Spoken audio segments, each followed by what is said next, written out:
আপনি এমন কাজ করিয়েন না যেটা অন্যকে কষ্ট দিয়ে আপনি ভিডিও মেক করে আপনি টাকা ইনকাম করলেন। ভাই এই কাজটা করিয়েন না।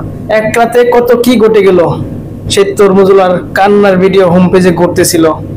সারাদিন অফিস শেষে যখন ফেসবুকে স্ক্রল করছিলাম ভিডিও দেখার জন্য, সেই তরমুজুলার কান্নার ভিডিও সামনে পড়লো। তার কান্নার কারণ হলো সে তার তরমুজগুলো বিক্রি করতে পারতেছে না। 4 লাখ টাকা না 1.5 লাখ টাকার তরমুজ সে কিনেছে, আমি শুনলাম ভিডিওতে আর কি শুনলাম। সেই তরমুজ সে বিক্রি করতে পারতেছে না।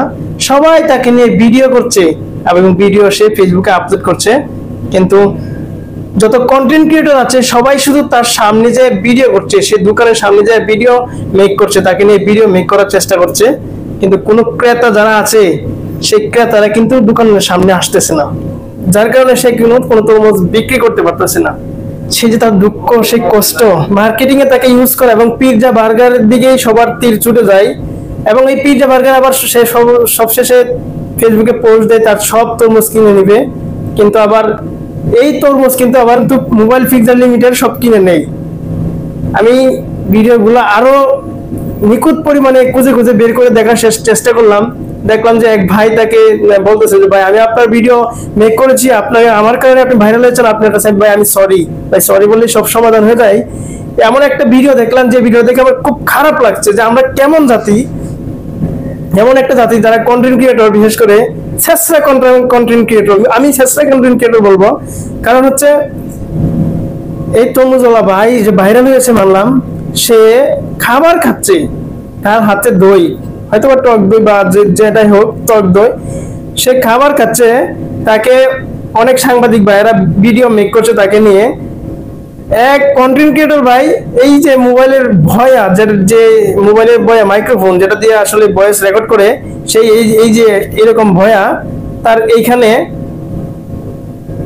ওই তরমুজওয়ালা ভাইয়ের ভাইরাল ব্যক্তির অনুমতি সাপেক্ষ ছাড়াই এইখানে সে খাবার খাচ্ছে, হুট করে এখানে ক্লিপটা ধরিয়ে দিচ্ছি। এটা তার মনে আসলে অনেক খারাপ লাগছে যে ভাইরাল হওয়ার পর তার কোনো শান্তি নাই মনের মধ্যে। সে খাবার খাচ্ছে, খাইতে দেয়নি, সে ওই ভিডিও করার জন্য ক্লিপটা অনুমতি ছাড়াই এখানে ধরিয়ে দিল। তারপরে এই ব্যক্তি আসলে দইটা খায়নি, একদম নিচে ঢিল দিয়ে পালিয়ে দিল এবং সে চলে গেল। এই যে এই ভিডিওটা দেখে আমার সত্যি খুব খারাপ লেগেছে যে আমরা কেমন জাতি। আমরা নিজের ধান্দার জন্য, নিজে একটু ভিউ এর জন্য, আমাদের নিজের ইনকামের জন্য আমরা পর ভাইয়ের যে কি ক্ষতি হচ্ছে, পর ভাইয়ের যে সমস্যা হচ্ছে, এগুলো আমরা দেখছি না। আমাদের তো উচিত ভাই, আমাদের সবারই উচিত ভাই, আমরা যাই করি না কেন, আমরা যদি ইনকামের পথ খুঁজে পাই বা যেটাই করি না কেন, আমরা নিজের জায়গা থেকে আমাদের আশেপাশে মানুষজন আমার দ্বারা কি কোনো ক্ষতি হচ্ছে কিনা বা আমার দ্বারা কোনো সমস্যা হচ্ছে কিনা, এটা তো আমাদের সবার আগে দেখা উচিত। অথচ এই যে কন্টেন্ট ক্রিয়েটর একজন ভাই, আপনি একজন কন্টেন্ট ক্রিয়েটর, আপনি ভিডিও করেন, ঠিক আছে মানলাম, আপনি চালিয়ে যান, কিন্তু আপনি এমন কাজ করিয়েন না যেটা অন্যকে কষ্ট দিয়ে আপনি ভিডিও মেক করে আপনি টাকা ইনকাম করলেন। ভাই এই কাজটা করিয়েন না। আমি সবাইকে এই কাজটা বলবো, যারা বিশেষ করে এখন এই ছেঁচড়া কন্টেন্ট ক্রিয়েটর কিন্তু বেশি বেড়ে গেছে।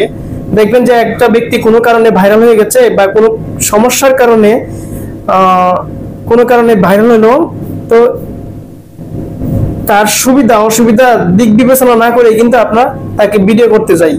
এই জিনিসটা প্লিজ ভাই কেউ করবেন না। আপনারা যে যেখান থেকে ভিডিওটা দেখতেছেন এত বেশি পরিমাণে আপনারা শেয়ার করে দিন, যাতে করে যে এই যে ক্লিপটা এখানে ধরিয়ে দিয়েছিল অনুমতি ছাড়া, ওই ছেঁচড়া কন্টেন্ট ক্রিয়েটরের সামনে যেন আমার এই ভিডিওটা পড়ে এবং সে যেন দেখতে পায় এবং তার মাথায় যেন এই গেলটা ঢুকে যে আসলে আমাদের উচিত, সবার উচিত, যারা ভিডিও মেক করি, যারা কন্টেন্ট ক্রিয়েটর, আপনারা কন্টেন্ট তৈরি করেন, সমস্যা নাই, কিন্তু যদি কোনো ব্যক্তিকে নিয়ে করতে চান আগে তার অনুমতিটা নিবেন আপনারা। সে আসলে তার সুবিধা অসুবিধাগুলো আপনারা জেনে নিবেন। এই যে তরমুজওয়ালার ভাই, সে কান্না করতেছে পর্যন্ত যে খাবারটা খাইতেছে, আপনার ভিডিওটা আপনি তাকে নিয়ে ভিডিও করবেন, আপনি তাকে নিয়ে আপনি ভিডিও মেক করবেন, তাকে নিয়ে আপনি ইনকাম করবেন, তাকে নিয়ে আপনি ফেসবুকে পোস্ট করবেন, অন্তত সবার আগে তো উচিত তার অনুমতিটা নেওয়ার। আপনারা কিন্তু সেটা নিলেন না। এই ছেঁচড়ামি গুলো আগে ছাড়বেন, আগে ছেঁচড়ামি গুলো ছেড়ে তারপর আপনারা ইনকামের পথ বাড়ান। সবারই উচিত আমাদের আশেপাশের আমাদের দ্বারা মানুষ কষ্ট পাচ্ছে কিনা বা কেউ কোনো ক্ষতি হচ্ছে কিনা সেগুলো আগে খেয়াল রাখা উচিত, তারপর আমরা যাই করি না কেন।